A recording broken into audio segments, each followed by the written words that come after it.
Doctor Babasaheb Ambedkar विद्यापीठ येथे केंद्रीय युवा महोत्सव 2024 चा पारितोषिक वितरण व समारंभ साजरा करण्यात आला। मदतीला होते ते कोणत्याही विद्यार्थ्यांना कोणीच चिडणार नाही अशा पद्धतीने त्यांनी आमची मदत केली।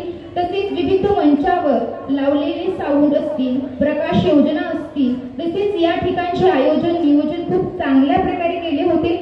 युवा महोत्सवामध्ये ही कला प्रकार आहे, त्या सर्व कला प्रकारांचा समावेश यामध्ये असल्यामुळे ग्रामीण भागातून आलेल्या असंख्य विद्यार्थ्यांना वेगवेगळ्या कार्यक्रमाची संधी मिळते आणि त्या या माध्यमातून खातात। आणि आज माझ्यासारखी मुलगी आज मी तुमच्या समोर बोलते हे मला युवक महोत्सवातूनच संधी मिळाली।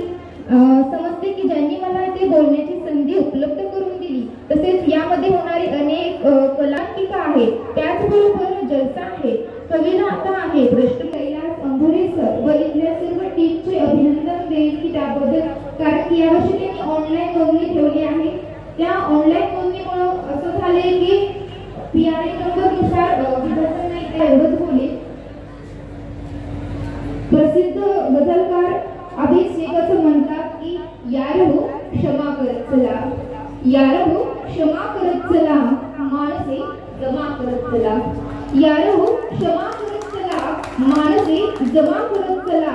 लोक का इथे तिथे शोधतात माणसे, लोक का इथे तिथे शोधतात माणसे, माणसामध्येच तर राहतात माणसे, जोडतात माणसे, जोडतात माणसे, जोडतात माणसे।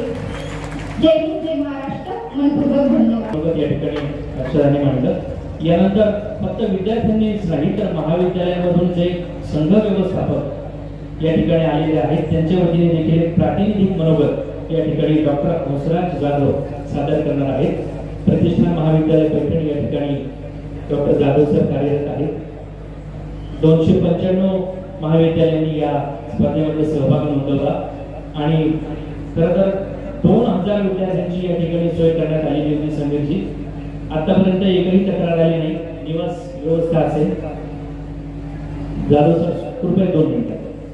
पातळीवर, नियोजनाच्या पातळीवर आणि सादरीकरणाच्या पातळीवर हा युवक महोत्सव अत्यंत सुंदर रीतीने संपन्न झाला।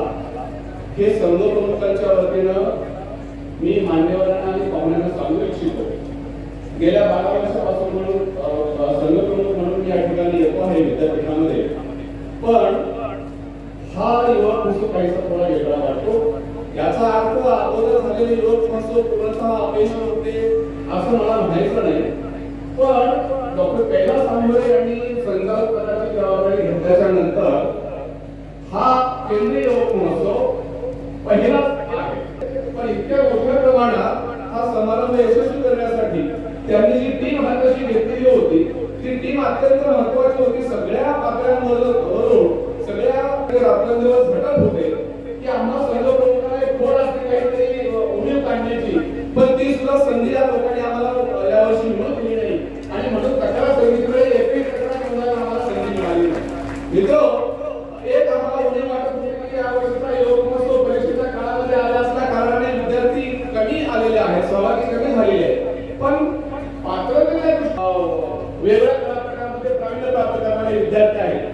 फक्त मला एक संचालकांना आणि आदरणीय गुरु महोदयांना विनंती करावी वाटते की वर्षभरामध्ये जर आपण या मुलांना काही प्रावीण्य मिळवण्यासाठी काही कौशल्य देण्याचा प्रयत्न केला किंवा संघ प्रमुखांना सुद्धा संघ प्रमुख म्हणून येण्यासाठी काही पात्रता लागते, तशी कालच्या उद्घाटन सत्रामध्ये प्रसिद्ध अभिनेते मंगेश देसाई सरांनी जे काही विधान केलं ते विधान मला संघ प्रमुख म्हणून प्रकाशात निश्चितच नाही।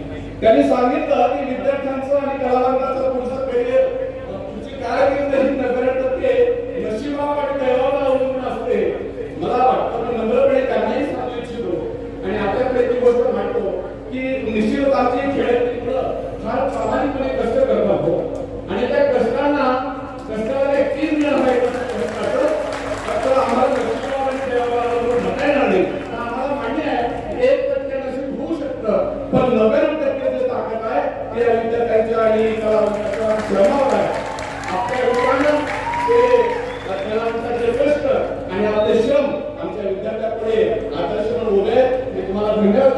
तुमचं स्वागत करतो. थांबतो. जय हिंद. विभागाने आपापलं काम चोखपणे पार पाडले.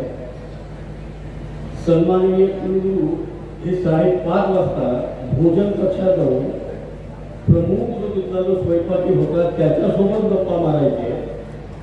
आता कुलगुरू साहेबांनी गप्पा मारल्यावर 5:30 वाजता तो जेवण कसा काय देणार चांगलं, बरोबर आहे ना? त्याच्यामुळे जेवण चांगलं मिळाले आपल्याला.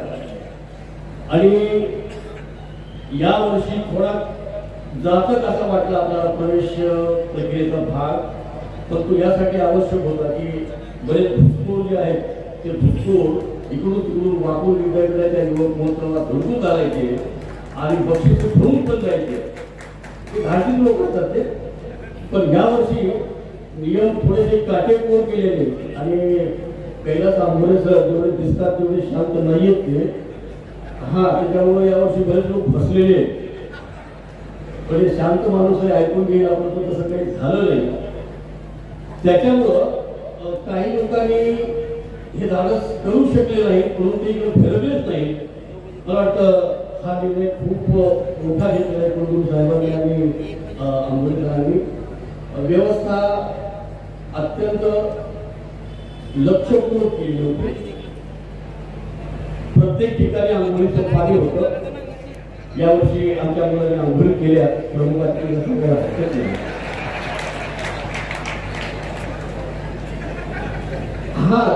गरम पाण्याची व्यवस्था असूनही काही जे कंटाळवाले लोक त्यांनी केली नाही ती मोजणी झाली. पण आंघोळ करून परफॉर्मन्स केलेला आहे, त्याच्यामुळे अत्यंत परफॉर्मन्स चांगला झालेला आहे. आणि सगळ्यात महत्वाची गोष्ट अशी की तक्रारी करणारे चेहरे सापडलेले आहेत आम्हाला.